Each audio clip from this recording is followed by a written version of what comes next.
Good evening. Um, First of all, I just want to thank most of you for paying to be here. Obviously, the generosity is much appreciated. I know you would have got your money's worth with Wada and Naila, but I feel significantly underqualified to be speaking today. But I suppose the perspective that I can give you guys is one of a dependent of leadership, so someone who's kind of directly affected by the decisions and the actions of leaders around me.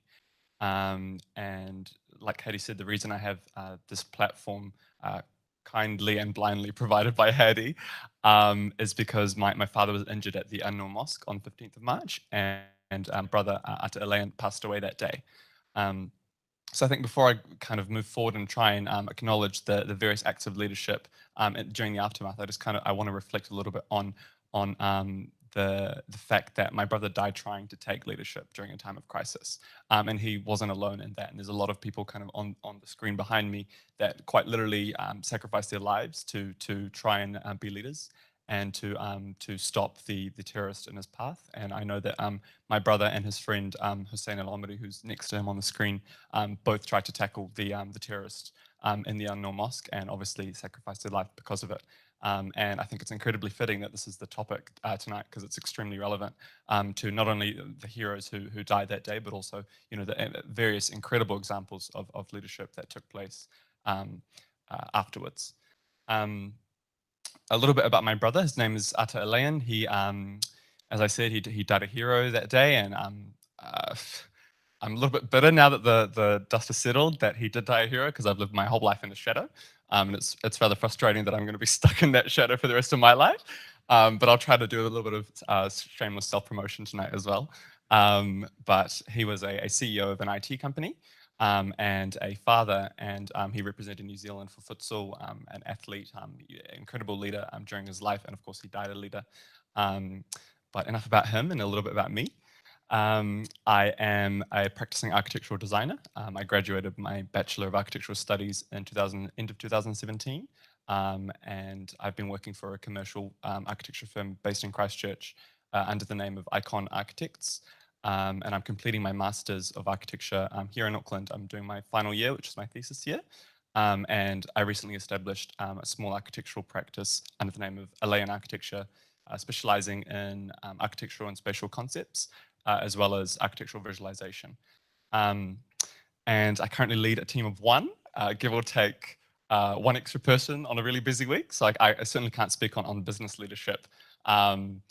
But because I can, barely lead myself some days. But like I said, what I'm kind of going to try and do today is give you guys a sequence of events and how they unfolded for me, and sort of annotate certain people who stood out and certain people's actions who stood out, and a couple of more intimate stories that you wouldn't have heard through the media. So I'm based between Auckland and Christchurch. I study and do some of my private work here in Auckland, and my family lives in Christchurch. And the firm I work for is in Christchurch as well, so I'm usually there in my breaks working for them. But interestingly, I was in Dunedin at the time, and the reason I was in Dunedin was because I had flights booked on the 22nd of March to be on an architectural study tour for 6 weeks in Spain. And it's safe to say that never happened. But my sister and I are very close, and she's a dentist who's based between Dunedin and Gore. And I had booked tickets last minute to spend some time with her before I was meant to go overseas for 6, 7 weeks. So I happened to be in Dunedin on the Friday, and she was at work.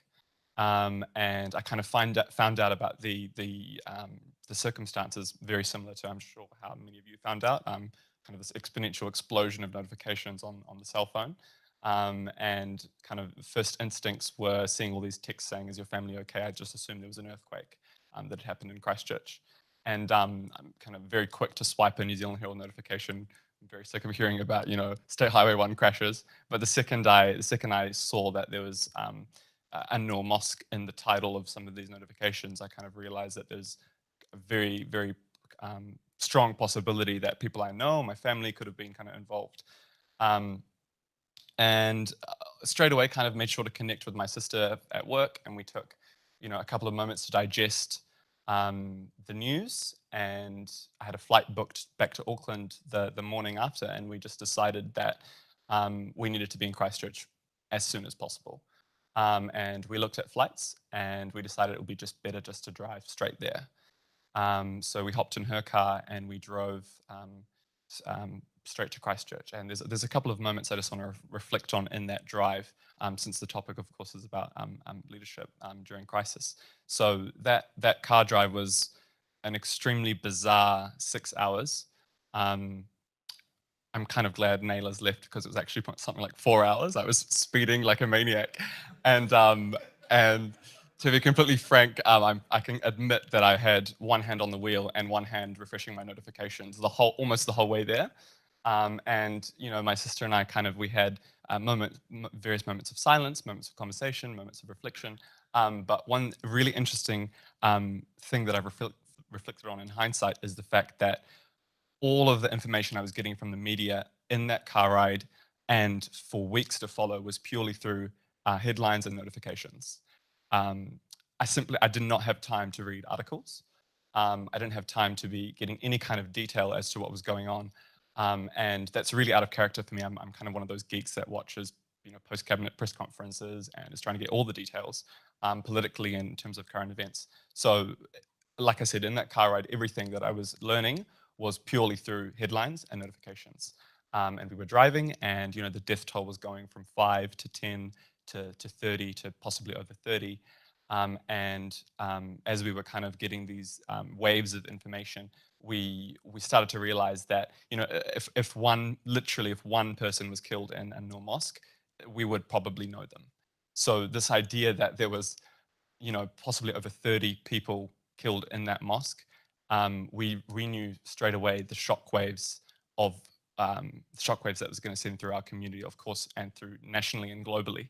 And then we started to factor in this idea that my dad and my brother were most likely in that mosque as well, and the probability of both of them getting out unscathed kind of probably started to hit us in that car ride.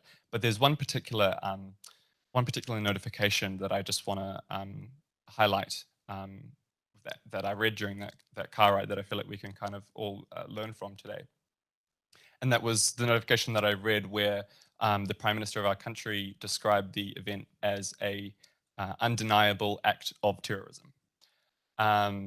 And just to give you a little bit of context into the Muslim experience, I think we're so used to that word being reserved for the actions of extremists who use Islam as a vehicle for hatred and violence. And essentially my experience as kind of a first generation Muslim, and an experience, I think something I can speak for the whole community when I say that we're constantly trying to defend our religion, defend ourselves, and dismantle that stereotype of terrorism.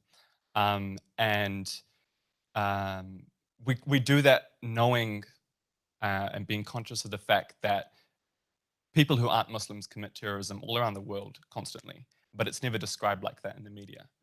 And so the second I read that headline, I think it did a couple of things for me.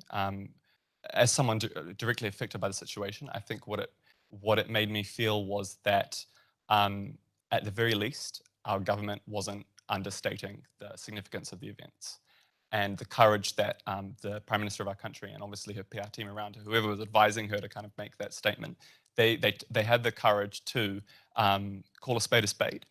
And what that did for us as people who were affected was, it meant that we didn't have to panic about the politics of the situation. We didn't have to worry about a possible under-exaggeration of what actually happened. We just simply one word and its context in a sentence made me feel like that things would be taken care of on a government level, and there wasn't going to be this kind of incorrect framing of the significance of the circumstances. And I guess that the lesson that I personally learned from that was that in a crisis, I think the weight of words increases significantly. And there's this kind of notion that we're always kind of taught throughout life that actions speak louder than words, but I would argue that communication is an action, and communication is, within a crisis, probably one of the most critical actions that you can actually kind of, that can take place. And so yeah, the takeaway from that is essentially that communication was critical, and just simply one word made my experience as someone affected so much easier. And that's kind of a running theme throughout the kind of the aftermath, as communication really either made or broke leaders, and kind of made experiences either positive or negative for me. Um, so eventually we obviously arrived in Christchurch safely, despite my kind of wild driving and the texting and driving and the phone calls and all of that. We did make it to Christchurch, fortunately, and we made it at about 10 p.m. So my experience was never to do with the first responders, and I can't speak personally or firsthand about the incredible efforts of leadership that happened in terms of the first response. My experience started much later than that, so I'm going to try and speak authentically about that. But yeah, we arrived around 10 p.m. and roads were closed, and all sorts of sirens were coming from every direction. It was extremely surreal to kind of drive into the scene that we were reading about, in the place that I call home, being kind of having this eerie cloud above it. And I'm just going to try and describe to you kind of what we walked into at the hospital. And interestingly, my mother and my sister-in-law and my niece, her child, are all based in Christchurch. But my sister and I arrived at the hospital before they did. They are both involved in the management of a Islamic childcare centre in Christchurch, and they were too busy trying to drop off and take care of children who simply weren't collected that day because of the chaos of the situation. So my mum, who essentially didn't know what was happening with her son or her husband, didn't have the time to go into the hospital and do something as simple as a missing person report. And we drove from Dunedin and arrived at the hospital before her, which was kind of incredible. And there were, we walked into the hospital and there was very striking police presence there, and things definitely felt very different. But just to paint the picture for you, there's kind of a cafe, maybe twice the size of this room in the hospital, that they had converted into like some sort of like a crisis management family area. And at that cafe was, all the posts for admin and missing persons forms, etc., and just a whole bunch of kind of shocked and horrified community members sitting around trying to kind of support each other through this completely unprecedented time. And by the time we had arrived at the hospital, my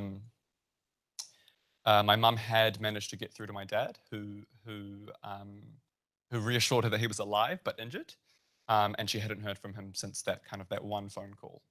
So we knew my dad was probably somewhere in the hospital, and we were yet to hear about anything about my brother. There was a lot of hearsay moving around the room about who had saw who, and this person's alive, this person isn't, and there's a lot of kind of hearsay going around the room, but we weren't really ready to kind of trust any word of mouth at that point. So we filled out the admin for my sister, filled out the admin for my brother's missing persons report, and we kind of went on this wild hunt for my dad in this hospital, which had many wings and a shocking layout. And he didn't exist. So he wasn't anywhere. He wasn't in any of the wards, and we had inside scoops and people who kind of worked at the hospital to try and find him, but they couldn't find him anywhere. And it was kind of what had happened was his first name was spelt wrong, and they used his middle name instead of his last name in the hospital system. So it's kind of classic brown person luck of like your name being spelt wrong in the worst circumstances. And he essentially didn't exist in the system, but we found him eventually. But in that it might have been 12 or 1 a.m. And the protocol was that there was this list in that crisis cafe with identified patients and a number of unidentified patients. So my dad wasn't on that list of identified patients. And I guess our hope moving forward was that if we know our dad's alive and he's not on that list, then there's a chance that him and my brother are in that chunk of 20 or so unidentified patients. So the night kind of went by slow, fast. I honestly can't remember. It was a blur, but it was kind of 2 or 3 a.m. before I knew it. And the deputy police commissioner showed face at that point, and he had delegated an Afghani psychologist to address the room, and she kind of stood up on a chair, and she she essentially, gave your usual condolence comments, and she said, "I want everyone to go home and get some rest and come back tomorrow." And as you can imagine, that kind of caused outrage in the room because everyone was trying to find out who was on that list so that you could begin to accept the fact that either your loved one's in hospital or your loved one's dead at a mosque. Um, and so people demanded that the Deputy Police Commissioner himself actually speak, and he did. And he reiterated very similar comments. And eventually he was interrupted by someone who proved to be an extremely critical leader in the circumstances that unfolded. And his name is Dr. Fazil Mann. And he's someone who hasn't had any media attention. Um, no one will know that name because he's not anyone who has a particular position. But he's worked behind the scenes since that moment that he made that suggestion, which I'm going to discuss.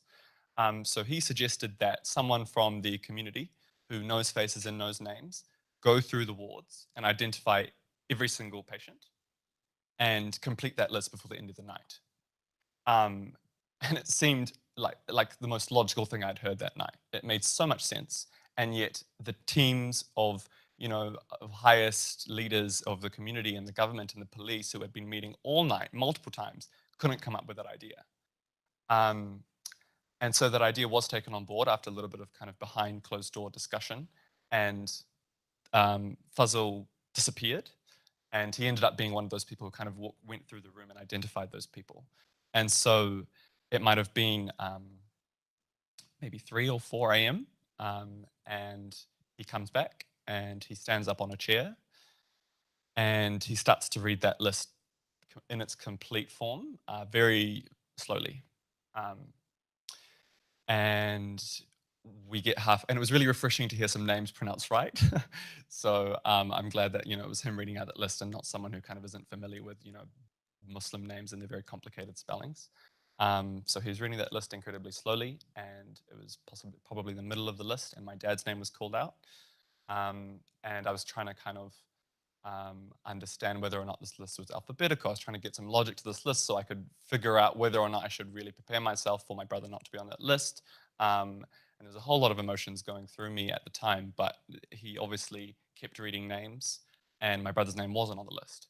So it was essentially at that point that we could face the reality that he was still in the mosque. And essentially, Fuzzle's actions saved us and so many families a whole night of anguish. And I can't explain to you how much every single night within that week before the funeral was critical. So it's one simple suggestion from someone who didn't have any particular, he's not associated with the government, not associated with any Islamic organizations, absolutely no role whatsoever. A simple hand up in a mob, essentially, changed the night and quite literally changed the outcome of the whole week overall. And I just want to touch on a couple more of his actions in particular. And there's no way I can do them justice because there's so much more than he would kind of admit. But his home was opened up to my family and multiple other families like a hotel, and we stayed with him. And he was never there. So we would kind of see him at maybe 3 or 4 a.m. He'd stumble in and literally sleep on the floor and disappear before the morning. And his wife would be cooking meals for everyone and taking care of everyone at her home. And the house was quite literally falling apart. Appliances were, being destroyed because no family home is equipped to handle 40 people staying and living, and it was remarkable the scenes in that home. But that's kind of where we were staying for the week. And what Fuzzle ended up doing was he's just a bit of background. He's a medical doctor and he's a clinical leader at Gore Hospital. So he from the moment he made that suggestion, he was obviously dragged into these rooms with very important people, and essentially fell into this position of the medical Muslim consultant per se. So he was dragged into the burial and coroner's process, and he was one of the most critical people in terms of making sure the speed of the coroner's process was as fast and efficient as possible, given his connections within that circle. And one of the things that he he did, which there's no way I can kind of forget the courage that it must have taken to do this. He and I think a couple of other people were responsible for viewing every single body released from the coroner's office to green light whether or not that body was too horrifically injured for their family to view. And just bear in mind that this is a person who was grieving the loss of so many at the time, and yet had to be one of the first people to actually look at that person and say, yes, this person can be seen by their loved ones without being traumatized, or saying, no, this person is far too, traumatically injured for anyone to see. Um, and that is purely because of his medical background. That's the only reason. And I don't think any background could prepare you for something like that. So his actions in particular was something that kind of really blew me away, and I just wanted to shed a little bit of light on his actions. But I guess the takeaway from the things that inspired me about his actions were that you should never take for granted the idea that leaders with positions are doing everything right and that everything's taken care of, particularly in a crisis. So, these circumstances were absolutely unprecedented, and there's I don't think any circle was prepared for this.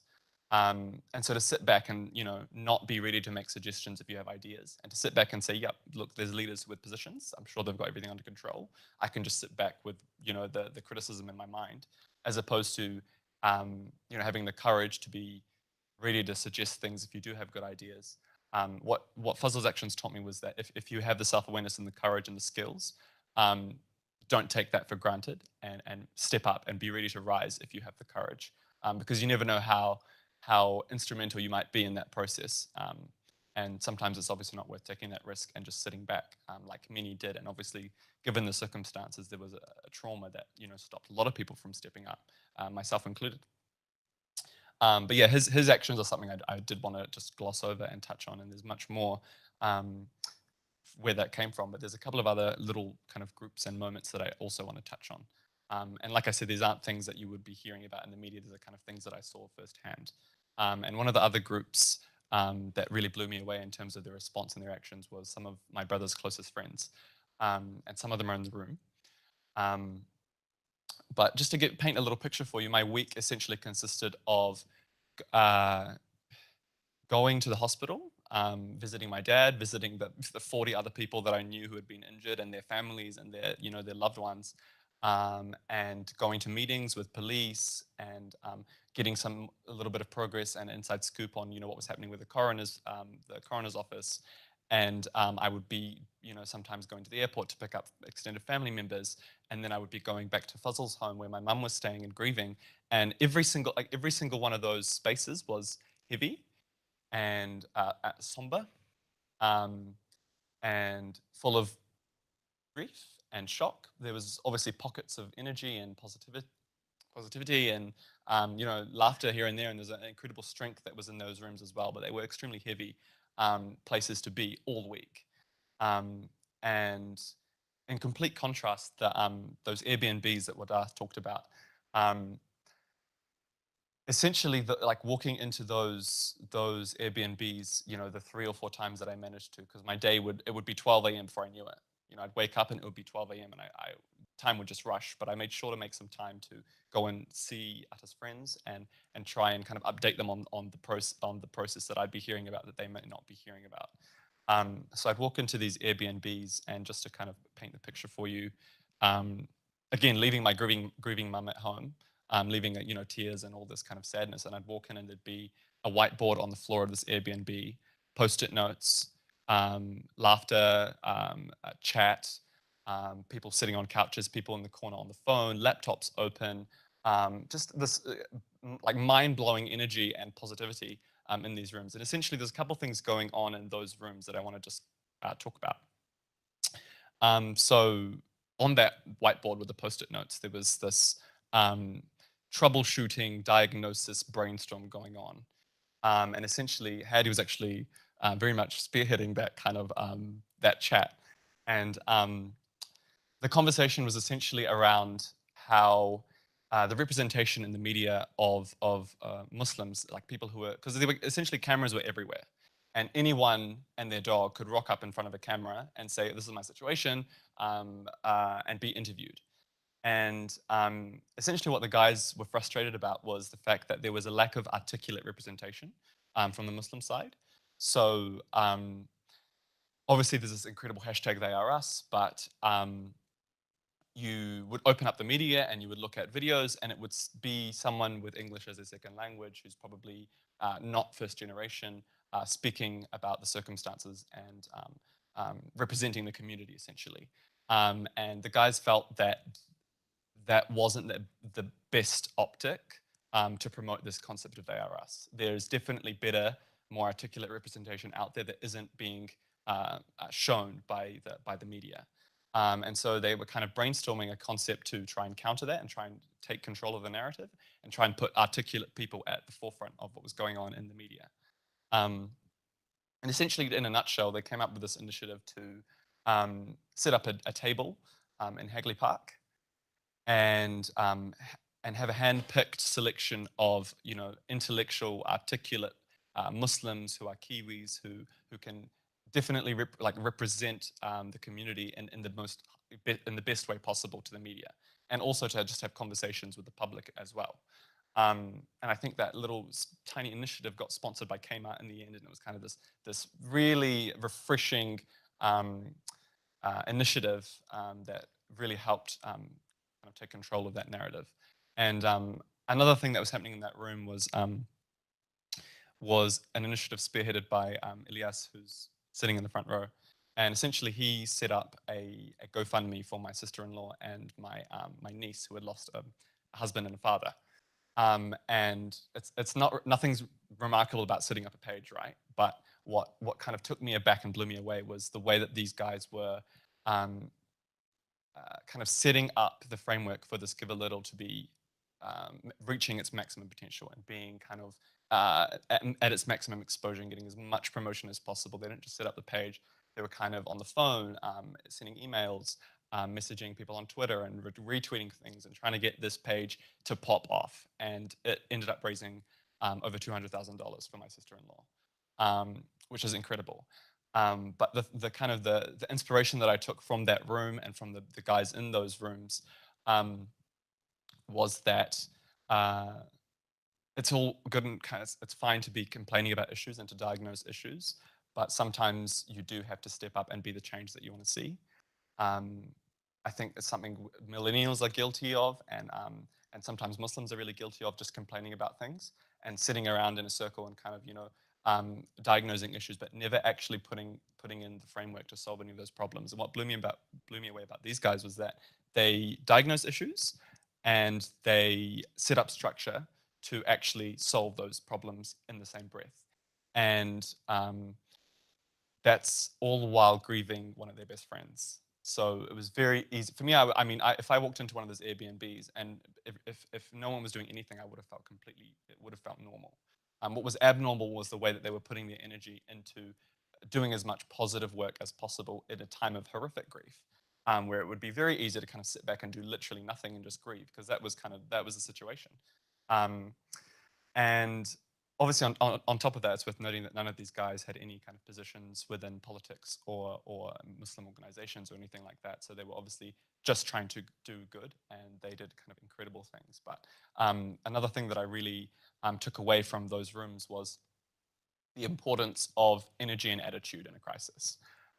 So essentially, I don't know if I've kind of said this to any of those guys, but walking into that Airbnb after being in such somber spaces gave me personally the strength and the energy to go back to my mum and to try and be a backbone for my family. I don't know what my week would have been like if I didn't have those flashes of positivity and those flashes of energy. And I'm very, very glad that I made the time to kind of walk into those Airbnbs, because I could have easily gone to sleep, or tried to go to sleep. But yeah, so in terms of leadership in a crisis, I think what kind of proved to be critical was keeping a positive mood and the right people around you, and an energy and electricity in order to move forward and create positive change. And I can't speak for those guys, but I imagine that if any of those guys were in a different room with different people, I don't think they would have been able to make the same kind of positive change that they did. So that definitely speaks to, I guess, the topic that we're discussing um, at hand. Um, there's another small kind of sequence of events that I just want to go over, and I think I'll conclude after that. But again, it's something that may sound irrelevant in the scheme of things, um, but I think it also speaks to the topic we're discussing. So I'll fast forward to the morning of the funeral, which was exactly it was exactly 1 week away from when the shootings had happened. So it was the Friday of 1 week later, essentially. And that was the day of the mass funeral that what I was talking about. And my dad was still in hospital at that time. So he, I was, like I said, I was sleeping at Fuzzle's family home, and my dad called me at about maybe 5:30 or 6 a.m. in the morning. And any other week, I would have most likely been asleep. And even if that call woke me up, I probably would have snoozed it and slept in and called him later. But the week was so unprecedented that obviously I had to answer the phone call. I spoke to my dad, and he essentially said that he wants me to meet him at the hospital as soon as possible. And just a bit of background about my dad: he is first and foremost a very stubborn and stoic man. So, hearing him on the phone, if the hospital was literally burning, he probably would have sounded the exact same. So I couldn't really gauge whether or not there was an emergency. I couldn't gauge what he actually needed, and he was kind of very calm and collected. So I just, in general, I knew that even if things was terribly wrong, he would still be that way. So I made sure to go. But more background about my dad is he is the chairperson of a charitable Islamic trust, and he kind of spearheads various initiatives when it comes to education around New Zealand. So he's very much a leader in his community, and he was restrained to a hospital bed for this whole week. And every single time we'd be in the room with him, he'd just be itching to kind of give suggestions and kind of, you could tell he was itching to be out there achieving something and doing something. Um, and so I ended up in the hospital, this was maybe at, like I said, 6 a.m. in the morning. And I walk into his room, and he greets me with a sketch that he whipped up from his hospital bed. Um, and essentially the sketch that he had drawn was for a banner, which he wanted to have displayed on a new mosque. And it read something along the lines of God bless New Zealand, land of love and peace, or love and mercy, or something along those lines. So his thought process was, look, I'm sitting in this hospital bed. I'm overwhelmed with the incredible support that I'm getting from hospital staff. I've turned on the TV. I'm seeing the love that's happening. I want everyone in New Zealand to know that I'm stoked to be a New Zealander, and that the Muslim community is, very grateful for what's going on, and the outpouring of love, and we're not going anywhere, and we're overwhelmed with the love and the support. That's kind of what I understood to be his thought process in just trying to have this banner printed, right? And so I read the sketch, and I look at him and I ask him, oh, sounds great. How big do you want it? And he says, as big as a banner can be. Um, and then I ask him, when do you want it by? And he like didn't hesitate, and he goes, today, obviously. Um, and I'm obviously from an architectural background, and I know how difficult it is to get large format printing done with short notice. Um, and it's very interesting because he kind of expected me to design this banner as well. And whenever anyone who's a designer can probably relate. If you're in a design field, everyone suddenly thinks that you're kind of the spokesperson for anything to do with design. So I'm meant to be a website designer and a graphic designer, all these different things, but I'm just literally an architectural designer. And so he kind of assumed that I had access to design this thing on Microsoft Word or something. But my Adobe suite was here in Auckland, and my PC was here in Auckland, and there was no way I could really make that happen for him. Um, and obviously, all of that was ticking along in the back of my head, and he made this tiny little sketch, and he wanted it done that day. And I couldn't look at him in the face and say no, obviously, even though I knew how impossible it was. And there's this beautiful word in Arabic called inshallah, which means God willing, and it's essentially the kind of the classy way to say it's not going to happen. And if it doesn't happen, you can blame God, which is ideal. So I said inshallah to him, and I walked out of his room and got straight kind of sat down on a bench and thought, I have no idea how I'm going to make this happen, but I can't make it happen because I haven't got my Adobe suite. And I certainly can't design this thing, and I certainly can't arrange for it to be fabricated. And my day is extremely busy today, being that's the day of the funeral. So my first thought was to make it someone else's problem. And that person was Hattie, interestingly. And what's interesting is, when you're, you've lost someone, there's a million people that give you condolences, and there's so many people who say, if you need anything, let me know. And you nod and you smile, and in the back of your head, you're thinking, I'm never going to let you know because I've got too much pride. So that was the moment where I said, okay, well, why not just let someone know that I need something, right? So I texted Hattie and I sent him a picture of this sketch that Dad had done. And I have a feeling he would have had very similar thoughts to me of like, this is not possible. I don't remember him saying inshallah to me, but he said he would, do his best to make it happen from memory. And miraculously, by 11 a.m. that morning, the banner had been designed by a graphic designer in Auckland, and it had been fabricated, and a police officer escorted it to the Dean's Ave, the fence of the Dean's Ave Mosque, and it was displayed. It was beautifully designed, by the way, and displayed by 11 a.m. And the prayer, which the Prime Minister was attending, was happening, I think, at 12:30 or 1. So it was kind of this incredible sequence of events. Um, and again, it seems extremely irrelevant in the scope of things. But I think I learned so much just from that sequence of events. And it's something that I'd like to kind of touch on. Essentially, in the context of leadership, I think in my dad's head, he was helpless, and he's someone who is used to being a leader. And instead of being kind of thinking that, oh, this is not going to happen, he, delegated it to his only son who was around. And then me being someone who was kind of not able to make that happen, I delegated that. And then Hadi eventually delegated that to, his incredible network, and it happened. And so since we're talking about leadership, I think it's really like in terms of a crisis, everyone's plate is brimming. Like no one is not doing anything. Everyone's kind of busy. Everyone's plate's almost full, and no one's free. And I think there's a lot of people in these circumstances and just in general life who will take on way too much, and the consequences of that is that you're doing a million things and you're doing them all terribly. So sometimes it's really, really important to just let a couple of things go and pass them on to more capable hands, I think. And that's something I learned from those circumstances because, if I let my ego and my pessimism just say no to my dad, it would have never happened. And if he didn't have the optimism to delegate it to me, it would have never happened. Um, so yeah, the power of delegation is incredible during crisis because there's all sorts of skills and different sets of capabilities, and people have different kind of abilities and different levels of freedom.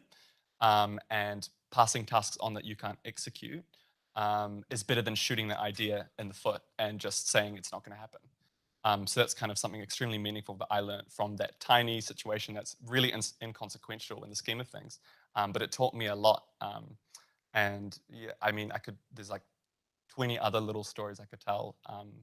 But I think I'll end there and obviously take this opportunity to thank Hadi in specific for putting his energy into so many different kind of positive initiatives from day zero. And this is obviously an example of one of them. But he's kind of been really instrumental in a series of extremely refreshing and positive actions since the time of the crisis. And of course, he's been grieving one of his closest friends this whole time. So that kind of energy is inspirational to me. And this is all obviously on top of the fact that he's been kind of a incredible emotional and brotherly support for me since the beginning. And I suppose since we're seeing here, it's probably worth kind of acknowledging him.